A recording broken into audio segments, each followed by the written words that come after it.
赶在风雨来袭之前，清境农场启动防台计划，风车用绳索绑好固定，机台贴胶带避免破损，还有一些装置艺术。台风还没发威，风都还没来，工作人员先把它放倒。像我们有一个比较受风面比较高的地方，或者是一些那个意象的部分，那我们今天先把它放倒，那这样子可以避免这个风吹来的时候它受风面太大。有台湾阿尔卑斯山美称的清境农场，位在南投仁爱乡，是台湾3大高山农场之一，面积大约有760公顷，海拔高度1700到2000公尺。农场管理人员已经预期，接下来会有狂风暴雨来袭，到时候不止羊跟马跟着放台风假，农场国民宾馆也不收客，宁愿住宿率挂零，也不要游客发生意外。我们今天已经完全没有住宿的游客，我们会主动跟游客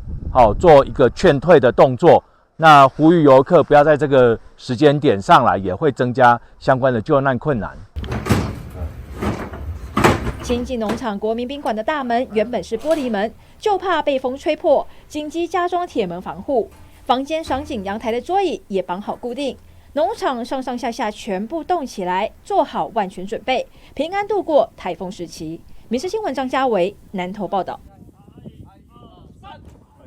MOD 自选频道餐，请记得订阅并锁定民视新闻台。